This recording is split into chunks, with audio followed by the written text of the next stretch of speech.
Welcome to Circling Dialogos and meanderings, readings, and riffings on A.H. Almaas's The Pearl Beyond Price. I hope this moment and the world finds itself as your self-object, and that all of your cathetic subphases are experiencing object's constancy, but not totally, such that things are interesting for you. All right. I hope my humor finds you well, and it doesn't make you want to turn off the video. I will understand if it does. However, I would stay tuned, because at least to what Almaas is saying, I think is we're starting a chapter where we start to get into his work with descriptions of his work with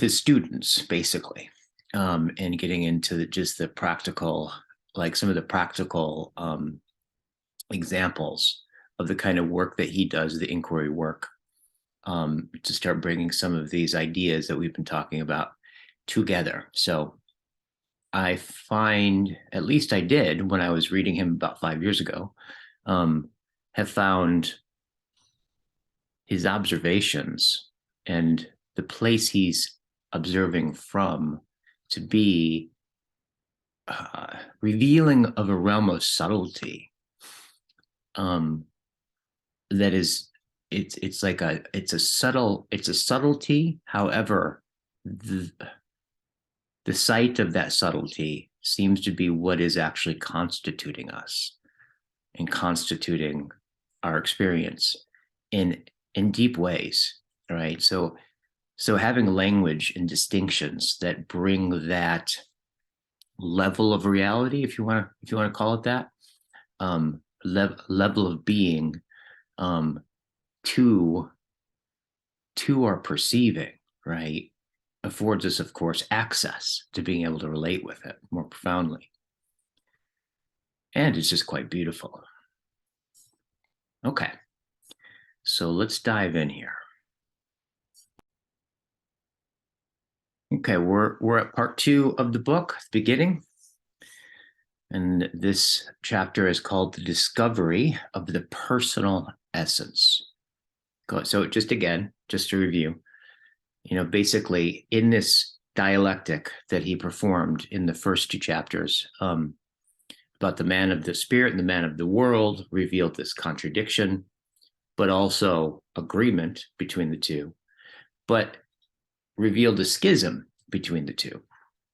And that essentially that schism, it has to do with these contradictions in the way that we see personhood, the individual, the self, the ego.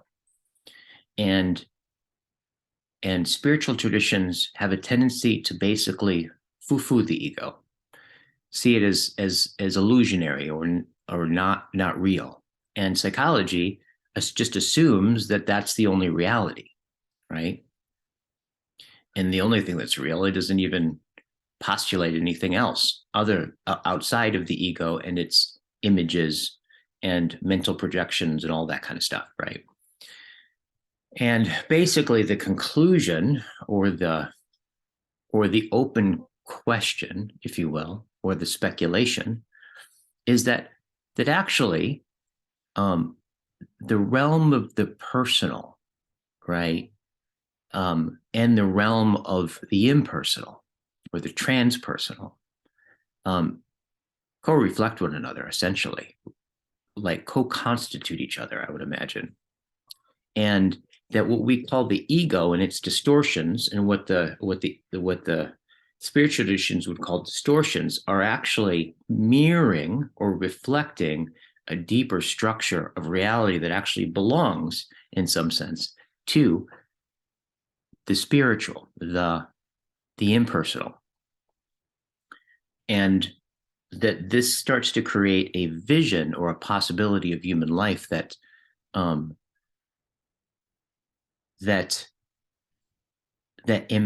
don't know, where the personal starts to embody, right, a personalness that belongs to being, doesn't even belong to you necessarily, right? But maybe personalness, right? I think is the claim here, is like that your own personal nature, the center or the locus that gathers your sense of it being an individual and its world and all the distinctions and conceptuality that come with that, that's actually sourced in the impersonal, if you will. Okay, I don't know if I said that really clearly, but that's the gist of the basic idea. All right, so in this section, we will begin our exploration of the personal essence through reports and discussions of material from students who have been involved in a process of self-discovery and inner transformation. Since we will be using these accounts throughout the book, here we will note briefly the context in which they arise. Many of these students are involved in an ongoing set of practices, including meditation. They see the author or other teachers for private interviews in which Reichian breathing and analytic work is often used, and belong to a group of students meeting regularly and working with the author on issues having to do with their process. Some students have been working for a number of years and have dealt very deeply with issues involving many aspects of the ego identity. Some reports are from relative beginners who are experiencing certain things for the first time. In most of these reports, then, the student has written a description of his work with the author in a group setting. The material that arises is always part of a much larger process going on with the students, and often represents the culmination of months or even years of exploring certain areas. The accounts are similar to what are called clinical vignettes in psychological literature. But it is important to remember that the work reported is part of a process which is not primarily therapeutic, but rather has to do with self-discovery and inner transformation. In other words, so he basically is talking about his I guess it's his organization, right? Which is, I think, and his approach, his path that he has co-created with his co-teachers and students is called the Diamond Approach. And my last understanding, or last I heard, the way that operates is that they have essentially the school kind of opens enrollment for the next class. And when it fills up to a certain point, they close enrollment, and then you have your cohort. And in the cohort, you meet, I think they do weekend retreats at the Riff'N school. And I think they also do work online now, I'm imagining, in which you have basically, you have a retreat like every 4 to 6 weeks or so that go on without end, right? And they call it Diamond, like there's Diamond Heart 1, there's Diamond Heart 2, there's like Diamond Heart 3, because all of this apparently kind of just happened organically. So they've just been kind of my understanding, they've just been dealing with it as it's gotten bigger and it's unfolded. And so the structure of it has revealed itself via the same process of the work itself, through inquiry and kind of, in some sense, listening to what's unfolding, for lack of a better statement, or what's emerging. And then students work with an individual teacher in addition to the weekend retreats. They work with an individual teacher a couple times a month at least, sometimes more. And that you just do that with your cohort for ongoingly for years. And their teachers are really well trained. I was actually involved in Diamond Heart work for a little under a year. And I wasn't able to continue because most of my teaching and stuff happens on weekends. So I had to miss too many things, and it just didn't make sense for me to go forward with it, but pretty impressed with their organization. It's really cool stuff. All right, so enough context for that. Almaas goes on. The work that is being done in the group setting is primarily verbal, directing the attention of the student to his feelings, thoughts, body sensation, and more subtle states. Sometimes emotional catharsis of one sort or another occurs as the conflicts that are blocking the student's experience of himself is brought to consciousness. Unconscious material arises and is investigated, and this generally allows an expansion or spaciousness in the student, which in turn allows more subtle qualities to manifest. The fundamental attitude which governs how we work with students is what we call allowing. That is, the teacher refrains from judgment and pushing the student, instead using skillful questioning and compassionate presence to allow the student to investigate what is happening. Also, the student is encouraged to experience his emotions, thoughts, sensations, and conflicts without rejecting them, but rather gently investigating them. When this attitude of allowing is learned, the student can then confront amazingly deep and terrifying material. And the process of learning this allowing attitude is in itself a loosening of the ego constraints, since, as we have discussed, it is in the nature of ego to reject present reality and focus on its fears and desires. So this allowing, right, as he stated, just in some sense, realizing that attitude of allowing in itself, right, is something that is not a capacity that your ego or your self-image can do, right, in some sense. It's because what that involves is this allowing implicit, in order for that to make sense, to allow experience to happen, right, and not tinker with it, not force it, but listen to it and respond with an invitation for it to become even more of what it is. That implies or presupposes an understanding of being as such, as having an intrinsic sensibility about the way that it unfolds. It has logos, that there is a logos, an order, if you will, a way that if you let being be without tinkering with it, it will unfold into these essential qualities. It will reveal itself in greater harmony. It will reveal itself in all of its tapestries.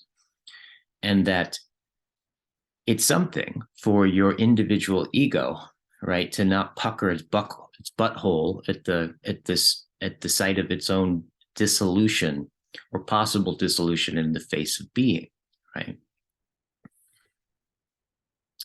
He goes on.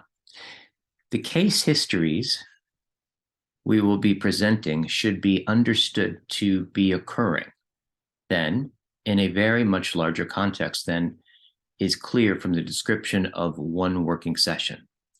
Many students have been working for years, integrating their understanding and essential development into their lives and working through issues at various levels. The experiences of the personal essence and other aspects of being which are reported, as well as the experiences of extremely deep defenses and perceptions of the ego states, are the results of long and difficult work. Once these experiences begin, the student must deal with the consequences of the process of his transformation over and over in his life, learning from his experience as new defenses and illusions are uncovered by his process of realization. Sometimes these cases will seem from the reports as if some magical process is taking place, both in terms of what the student is able to experience and also the apparent ease of the resolution of his conflict. Our noting the following facts will make these reports more comprehensible. As we have stated, the sessions we report in order to illustrate certain facts about the process of mineralization and certain connections between aspects of being and ego issues are often culmination of months or even years of work. Although the sessions reported might be culminations of the work in one sense, they are always also beginnings of a new level of integration and exploration. When a new essential aspect is experienced, for instance, the student will face all the defenses in his mind and in the situation of his external life, which have denied the absence of or faked the presence of this aspect. Also, the process of the work, which in our perspective we call the diamond approach, consists of many interdependent facets which sort themselves out both in the psychological and essential processes the students undergo, as well as in his external life.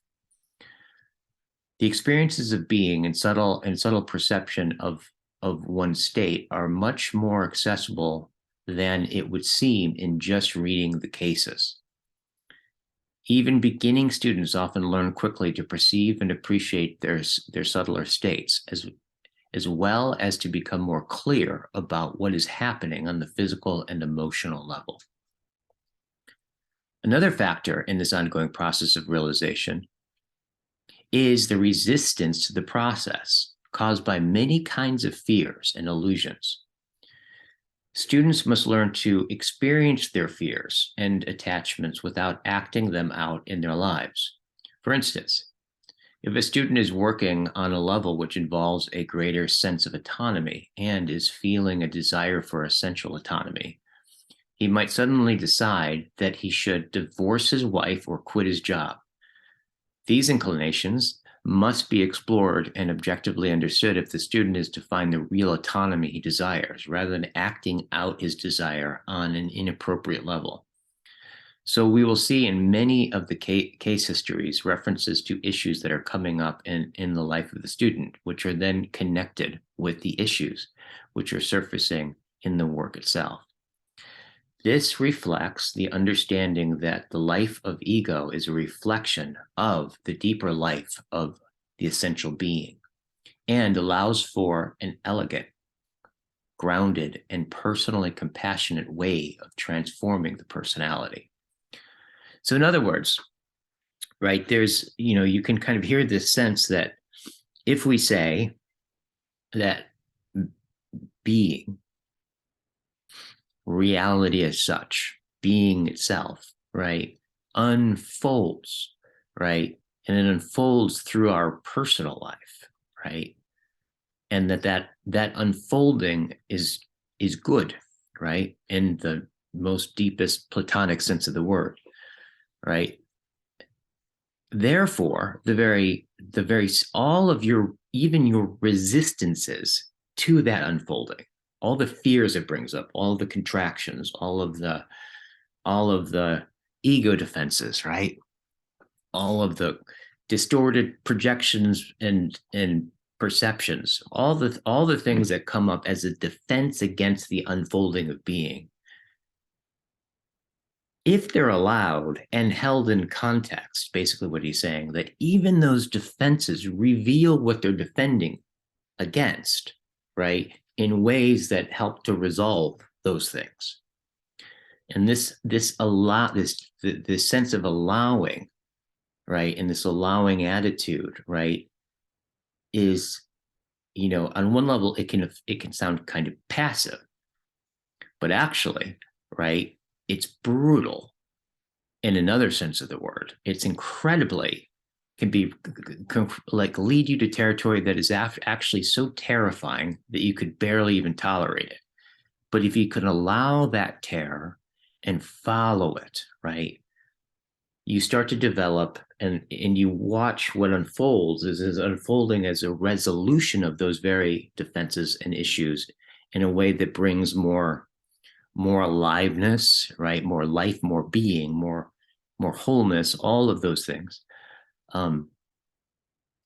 those allowings of those defenses and staying with the phenomena that you're experiencing, right, starts to develop a deeper and deeper trust. So it's like it's paradox. Like this work in this sense is deeply, deeply mysterious and paradoxical, but has a definite logic to it, or logos to it. All right, he goes on. The personal essence has 4 primary characteristics: autonomy, beingness, personalness, and contact. I'll read that again. So that these are the 4 primary characteristics of the personal essence, which is what this book is exploring. Autonomy, beingness, personalness, and contact.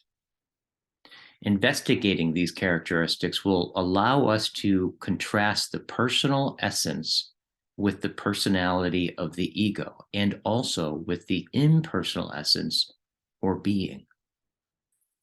In the process of essential development, exploring these 4 characteristics can precipitate, the experience of personal being. As our case histories will show, and as is discussed at length in our book, The Void, these characteristics usually announce themselves to one's consciousness through an acute feeling of their absence or lack in one's sense of self or in one's personal life. By following the thread of the quality that one feels is missing, given the right circumstances and the right guidance, one comes to experience the missing element and then to recognize it as a characteristic of one's sense of being. Right? Okay, so in other words, in dealing with, right, these 4 characteristics of the personal essence and working with it, right, and those characteristics being autonomy, but beingness, personalness, and contact. In working with it, one starts to realize that maybe there's a deficiency in one of these qualities, right? A desire for more of it or a lack of it, and the suffering around that lack. And what he's saying is that there's something about going in, for example, in tolerating that sense of deficiency, right, that affords for the loss of contact with that and the barrier between right, your ego and this essential aspect, right, in addressing it is simultaneously a restoration to it and afforded it to unfold and to come into being, right? That isn't based in, right, shuffling around images, right, of yourself, but it's based into the very source of yourself, right? And so much of the work of the diamond approach, right, and this sensibility is really working through the barriers between you and being. In fact, if you think about it like this, it's kind of like let's just look at it like this. It's like, if the moment I say I want anything, right? Like, let's say I want to go to the house across the street. The moment I say that, everything that's in the way shows up. And you could say are the barriers between me and it. Once there's a goal, or the awareness, let's say in this respect, let's just say the goal is, right, this awareness of what I'm wanting is more autonomy, but what I find out is what's deficient is this essential autonomy, right? Well, how do I realize that goal? Well, I start to work through all of the different barriers, just like walking. Well, I have to deal with, like, the desk that's in the way, the door that's in the way, the other front door that's in the way, the stairs that are in the way, the car that's in the way. the very path to realizing getting to the house across the street, right, is the process of working through the barriers and obstacles. Therefore, allowing the barrier, right, is simultaneous with allowing the very means in which you have access to what is it's a barrier from. I think that's all I want to say about that. Okay, let's read this last couple of paragraphs and then we will call this video complete. Encountering this experience of personal being, we have a precious, peaceful sense of self-recognition, sometimes of coming home. However, the experience is not generally permanent, and students usually must repeatedly experience this sense of being, each time exploring a different characteristic until the sense of being is a permanent attainment. The work involved in this process will be discussed in later chapters. Here, we focus on the discovery and initial experience of the personal essence. We will investigate then, one at a time, the qualities of autonomy, beingness, personalness, and contact as manifest in experiences of the personal essence. All right. Thank you.